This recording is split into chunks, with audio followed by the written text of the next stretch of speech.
আমি বিনম্ৰভাৱে অনুৰোধ জনাইছো মনোনয়ন দাখিল প্ৰক্ৰিয়াত বাধা দিবলৈ ভবানীপুৰত সমবেত হৈছিল এইবাৰ জানো অসমীয়া নাগৰিক প্ৰথম শ্বহীদগৰাকীৰ নাম লিপিবদ্ধ হ'ল শ্বহীদ খৰ্গেশ্বৰ তালুকদাৰ।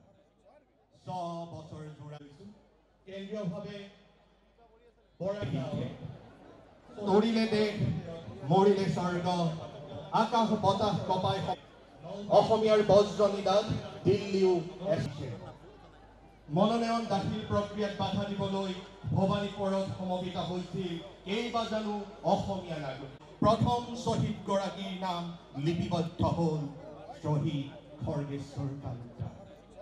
6 বছৰ জোৰাইছো কেন্দ্ৰীয়ভাৱে বৰাগাঁৱত শ্বহীদ স্মাৰক ক্ষেত্ৰত শ্বহীদ দিৱস উদযাপন হ'ব আৰু সমান্তৰালভাৱে নলবাৰী প্ৰশাসনৰ তৰফৰ পৰা গড়গাঁও উচ্চতৰ মাধ্যমিক খেলপথাৰ অনুষ্ঠিত কৰা হৈছে দিনজোৰা কাৰ্যসূচী। মনোনয়ন দাখিল প্ৰক্ৰিয়াত বাধা দিবলৈ ভবানীপুৰত সমবেত হৈছিল এইবাৰ জানো অসমীয়া নাগৰিক প্ৰথম শ্বহীদগৰাকীৰ নাম লিপিবদ্ধ হ'ল শ্বহীদ খৰ্গেশ্বৰ তালুকদাৰ। 6 বছৰ জোৰাইছো কেন্দ্ৰীয়ভাৱে বৰাগাঁৱত শ্বহীদ স্মাৰক ক্ষেত্ৰত শ্বহীদ দিৱস উদযাপন হ'ব আৰু প্ৰতি বছৰৰ দৰে এইবেলিও শ্বহীদ দিৱস উদযাপন কৰা হৈছে। কিন্তু এইবেলি শ্বহীদ দিৱসৰ লগে লগে আমি বৰাগাঁৱত শ্বহীদ স্মাৰক যি নিৰ্মাণ কৰা হৈছিল এই নিৰ্মাণৰো আজি শুভাৰম্ভণি হ'ব। মাননীয় মুখ্যমন্ত্ৰী ডাঙৰীয়া ইতিমধ্যে তাত উপস্থিত হৈছে আৰু মুখ্যমন্ত্ৰী ডাঙৰীয়াই এই শ্বহীদ স্মাৰক উন্মোচন কৰাৰ লগে লগে অসম আন্দোলনৰ ইতিহাস সমৃদ্ধ এই স্মাৰকে আমাক সকলোকে গৌৰৱান্বিত কৰিব। অসমৰ 860গৰাকী শ্বহীদৰ প্ৰতিমূৰ্তিকে আদি কৰি বিভিন্ন ব্যৱস্থা সম্বলিত এটা সুন্দৰ স্মাৰক নিৰ্মাণ কৰা হৈছে। যোৱাকালি আমি তাত আধ্যাত্মিক অনুষ্ঠান ইত্যাদি কৰিছিলোঁ আৰু আজি ৰাইজৰ কাৰণে এইটো মুকলি কৰি দিব। আমি অসম আন্দোলনৰ লগত যিসকল লোক জড়িত আছিলোঁ সকলোৰে কাৰণে আজি এটা গৌৰৱৰ দিন, অসমবাসীৰ কাৰণে এটা গৌৰৱৰ দিন।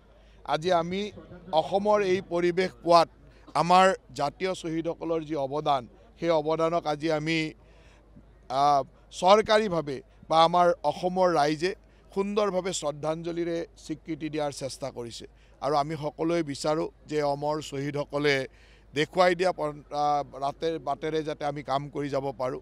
অসমখনৰ জাতিটোৰ সুৰক্ষাৰ কাৰণে এই 860গৰাকী শ্বহীদে জীৱন ত্যাগ কৰিছিল। আজি সেই ত্যাগৰ কথাবিলাক আমাৰ নতুন প্ৰজন্মই জানিব লাগিব আৰু তাৰ কাৰণে শ্বহীদ স্মাৰকত সেই ধৰণৰ ব্যৱস্থা কৰা হৈছে। আজি প্ৰতিখন জিলাতে আমি এই ধৰণৰ কাৰ্যসূচী কৰিছোঁ। নলবাৰী জিলাতো আমি কাৰণ নলবাৰী অসম আন্দোলনৰ এক অভিকেন্দ্ৰ আছিল। নলবাৰীত অসম আন্দোলনৰ লগত জড়িত অজস্ৰ লোক আজিও আছে, অজস্ৰ পৰিয়াল আছে, নিৰ্যাতিত পৰিয়াল, শ্বহীদ পৰিয়াল।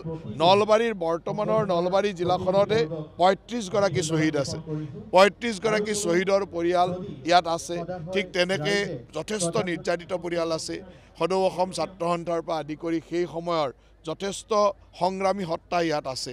সকলোকে আমি আজি ইয়ালৈ নিমন্ত্ৰণ কৰি শ্বহীদসকলক শ্ৰদ্ধাঞ্জলি জনাইছোঁ আৰু আমি বিচাৰোঁ যে আমাৰ মুখ্যমন্ত্ৰী ডাঙৰীয়াৰ নেতৃত্বত আজি অসম চুক্তিৰ প্ৰতিটো দফাই সুন্দৰভাৱে পালন কৰাৰ কাৰণে চেষ্টা কৰিছোঁ। আজি অসম চুক্তিৰ পিছত আমাৰ জাষ্টিছ বিপ্লৱ শৰ্মাই দিয়া যিসমূহ আমাক নিৰ্দেশনা দিছিল সেই গোটেইখিনি আমি ৰাজ্য চৰকাৰৰ আওতাত পৰাখিনি পৰ্যায়ক্ৰমে সুন্দৰভাৱে কৰি যোৱাৰ চেষ্টা কৰিছোঁ আৰু আমাৰ সকলোৰে দায়িত্ব যে 860জন শ্বহীদৰ ত্যাগৰ বিনিময়ত হোৱা অসম চুক্তিক যাতে আমি সফল ৰূপ দিব পাৰোঁ তাৰ কাৰণে আমাৰ চৰকাৰখনে সকলো দিশতে কাম কৰিছে। চাওক, নলবাৰীত কাৰ্যসূচী বুলি ক'লে বৰাগাঁৱত যিটো কাৰ্যসূচী হৈছে এই কাৰ্যসূচীৰ পোনপটীয়া সম্প্ৰচাৰ ইয়াত নলবাৰীত গোটেই গৰ্ডন ফিল্ডত আজি প্ৰায় 15,000 ব্যক্তি উপস্থিত হৈ তাক চাব। ঠিক তাৰ লগে লগে আমি এই কাৰ্যসূচীৰ পিছতে আমি আমাৰ ইয়াতো শ্ৰদ্ধাঞ্জলি কাৰ্যসূচী এতিয়া হৈ গ'ল, বাকী কাৰ্যসূচীও চলি থাকিব আৰু আমি মুখ্যতঃ শ্বহীদসকলক স্মৰণ আৰু অসম আন্দোলনৰ সেই সময়ৰ যি ইতিহাস সেই ইতিহাস নতুন প্ৰজন্মই জানিব লাগিব আৰু তাৰ লগে লগে প্ৰতিটো নিৰ্যাতিত প্ৰতিটো শ্বহীদ পৰিয়ালৰ প্ৰত্যেকগৰাকী ব্যক্তিৰ সেই ত্যাগ সেই ব্যৱস্থাটো আমি সকলোকে মাতিছোঁ। তেওঁলোকৰ লগত এটা ৰাইজৰ মাজত তেখেতসকলৰো ভাৱৰ আদান প্ৰদান আৰু তেখেতসকলেও গৌৰৱ অনুভৱ কৰিব লাগিব যে তেখেতসকলৰ পৰিয়ালৰ কোনোবা এজনৰ ত্যাগৰ বিনিময়ত আজি অসমখনত ইয়াত এই পৰ্যায়ত আমি থিয় হৈ থাকিবলৈ সক্ষম হৈছোঁ। চাওক, আমি গোটেই অসমৰ 860জন শ্বহীদৰ যিটো স্মৃতিৰ কাৰণে এই শ্বহীদ স্মাৰক বনাইছোঁ, তাত 860জনৰে প্ৰতিমূৰ্তি লগাইছোঁ। তাত নলবাৰীৰ 35গৰাকী ব্যক্তিৰো প্ৰতিমূৰ্তি থাকিব। কিছু ব্যক্তিৰ প্ৰতিমূৰ্তি বা তেওঁৰ ছবি সেই সময়ত আমি পোৱা নাছিলোঁ, সেইসকলক পৰিয়ালৰ লগত আলোচনা কৰি সেইসকলৰ প্ৰতিকৃতি নিৰ্মাণ কৰি থকা হৈছে। গতিকে নলবাৰীৰো 35গৰাকী শ্বহীদৰ প্ৰতিমূৰ্তি সেই শ্বহীদ স্মাৰকত লাগিব আৰু নলবাৰীবাসীয়ে সদায় শ্বহীদক প্ৰতিটো মুহূৰ্তত স্মৰণ কৰে আৰু নলবাৰীবাসীৰ জাতীয়তাবাদ বা অসমীয়াৰ যিটো আৱেগ, এই আৱেগ নলবাৰী জাতিৰ প্ৰতিজন মানুহৰ হৃদয়ত আছে আৰু নলবাৰীৰ প্ৰতিজন মানুহৰ হৃদয়ত এইসকল মানুহ সদায় অমৰ হৈ থাকিব। অসম আন্দোলনৰ যিসকল আমাৰ অতিকৈ শ্ৰদ্ধাৰ শ্বহীদ আছিল 860গৰাকী, তাৰ ভিতৰত নলবাৰী জিলাৰ পৰা আমাৰ ৰাজ্যখনৰ থলুৱা স্বাৰ্থৰ নিমিত্তে অস্তিত্ব ৰক্ষাৰ নিমিত্তে যিসকল শ্বহীদ হৈছিল তেওঁলোকৰ সংখ্যা হৈছে 35। আজি গোটেই অসমতে অসম চৰকাৰে শ্বহীদ দিৱস ৰাজহুৱাভাৱে পালন কৰিছে আৰু আমি ইয়াত নলবাৰী জিলা প্ৰশাসনে 10,000তকৈ অধিক লোকৰ উপস্থিতিত আমি আজি শ্বহীদ দিৱস পালন কৰিম।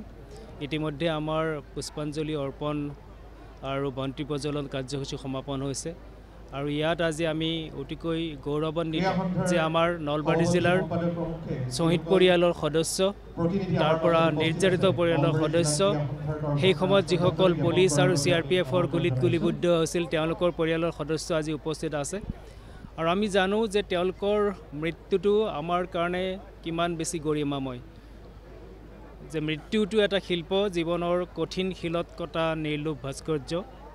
হিৰণ ভট্টাচাৰ্যদেৱে কৈ গৈছে তেওঁলোকৰ মৃত্যু, সেই 860গৰাকী শ্বহীদৰ মৃত্যু একো একোটা শিল্প অসমবাসীৰ বাবে, স্বাভিমানী অসমীয়া জাতিৰ বাবে। গতিকে আজি এই পবিত্ৰ মুহূৰ্তত তেওঁলোকলৈ শ্ৰদ্ধা নিবেদিব পাই আমি নলবাৰী জিলা প্ৰশাসন গৌৰৱান্বিত আৰু ধন্য।